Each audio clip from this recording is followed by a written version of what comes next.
12월 5일입니다. 내가 너를 짓누르겠다라는 제목으로 아모스 2장 4절에서 16절까지 말씀 읽겠습니다.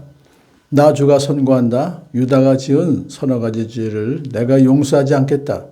그들이 주의 율법을 어편적이며 내가 정한 율례를 지키지 않았고 오히려 조상이 섬긴 거짓 신들에게 홀려서 그릇된 길로 들어섰기 때문이다. 그러므로 내가 유다에 불을 보내겠다. 그 불이 예루살렘의 요새들을 삼킬 것이다. 나 주가 선고한다. 이스라엘이 지은 서너 가지 죄를 내가 용서하지 않겠다. 그들이 돈을 받고 의로운 사람을 팔고 신한 켤레값의 빈민을 팔았기 때문이다. 그들은 힘없는 사람들의 머리를 흙먼지 속에 쳐넣어서 짓밟고 힘 약한 사람들의 길을 굽게 하였다. 아버지와 아들이 같은 여자에게 드나들며 나의 거룩한 이름을 더럽혔다. 그들은 전당으로 잡은 옷을 모든 제단 옆에 펴놓고는 그 위에 눕고 저희가 섬기는 하나님의 성전에서 벌금으로 거두어들인 포도주를 마시곤 하였다. 그런데도 나는 그들이 보는 앞에서 아모리 사람들을 멸하였다. 아모리 사람들이 비록 백향목처럼 키가 크고 상수리 나무처럼 강하였지만 내가 위로는 그 열매를 없애고 아래로는 그 뿌리를 잘라버렸다. 내가 바로 너희를 이 이집트 땅에서 이끌어내어 40년 동안 광야에서 인도하여 아모리 사람의 땅을 차지하게 하였다. 또 너희 자손 가운데서 예언자가 나오게 하고 너희를 젊은이들 가운데서 나실 사람이 나오게 하였다.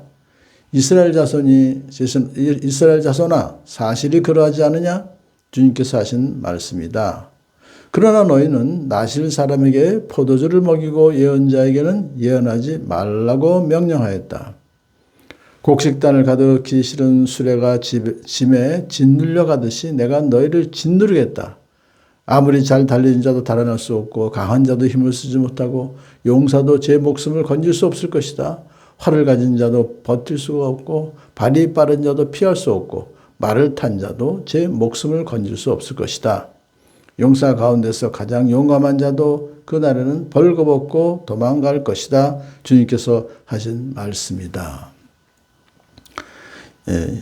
유다와 북이스라엘 주변 나라들을 다 이제 하나님께서 심판하신다고 앞에서 1장에서 얘기했어요.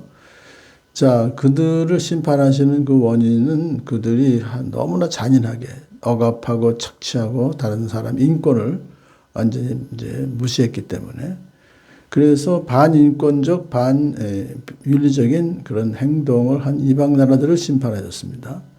이제 그런데 오늘은 유다를 심판하세요. 남유다. 그들은 하나님이 정한 율례를 지키지 않았어요. 율법을 무시하고 그리고 조상이 섬긴 거짓 신들에게 홀려서 그릇된 길로 갔다. 이것은 이제 결국 예를 들어서 우시아 왕 때 아마샤 부친 아마샤가 했던 그 산당을 제거하지 않은 죄를 계속해서 답습을 했고 또 율법을 어긴 것은 우시아 왕이 교만해지니까 제사장의 권위를 빼앗고 지가 성전에 들어가서 분향하려 하는 그런 죄를 짓다 결국은 문둥병에 걸리고 말았죠. 그런 일들을 이제 보시면서 하는 게 그런 불을 보내겠다. 결국은 유다의 바벨론에 군대를 보내서 그들을 삼킬 것이다. 그랬죠. 자, 그러면 이제 간단하게 유다에 대한 그 심판을 하신 후에는 이번에는 이제 북이스라엘에 대한 심판을 하시는데 그들의 죄가 무슨 죄냐 하니까 돈을 받고 의로운 사람을 팔고 헐값에 빈민을 팔고 힘없는 사람, 힘 약한 사람들을 결국은 착취하고 학대하고 더 나아가서 아버지와 아들이 같은 여자에게 드나든다는 엄청나게 성적으로 타락한 걸 말해요. 그것은 결국은 또 거룩한 이름을 더럽혔다. 하나님의 법을 어겼죠. 전당 잡은 옷을 원래 밤에 돌려줘야 되는데 지들이 그것을 눕고 피고 자기들 사용하는데 그게 어디서 하느냐 하면 제단 옆에서 해놔요. 하나님을 좀 예배한다고 하는 제사 지낸다고 하는 그것을 또 밤새워서 한다는 거예요. 아주 남들이 보면 굉장히 거룩한 걸 보이죠. 또 저희가 섬기는 하나님의 성전에서 벌금으로 거두어들인 포도주를 마시고 하였다. 참 눈물로 이 포도주라는 것은 그 당시 서민에게 있어서 꼭 필요한 물이죠. 그렇게 소중한 것인데 그걸 또 지들이 뺏어서 먹고 했다.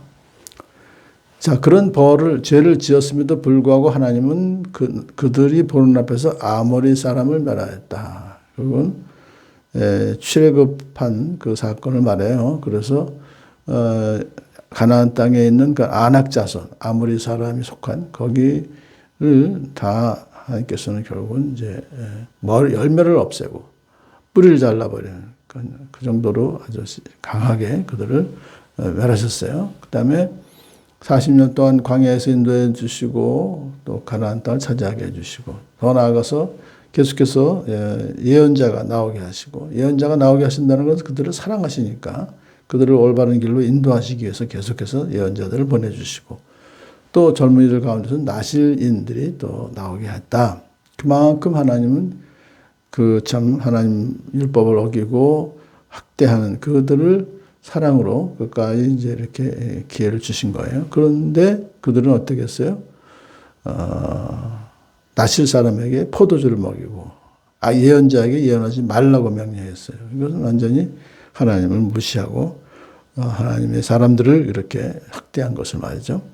자, 그러자 하나님은 심판을 하시는데 곡식단을 가득히 실은 수레가 짐에 짓눌려 가듯이 내가 너희를 짓누르겠다. 아주 농사 짓는 사람들을 상대로 하는 그 방법으로 이제 지금 심판을 선고하시고 아무리 잘 달리는 자나 강한 자나 용사나 활 잘 가진 자나 발이 빠른 자나 말을 탄 자도 용사 가운데 가장 용감한 자도 그 심판을 피할 수가 없다 하고 말씀해 주십니다. 자, 또 하나님께서 이제 오랫동안 참고 기다리시지만 공의의 하나님이시기 때문에 도가 지나치게 되면 결국 심판하시는 그러면서 또 그 후에 또 다시 또 회복해 주시는 하나님의 그 크신 심판도 하나님의 사랑의 표현이죠.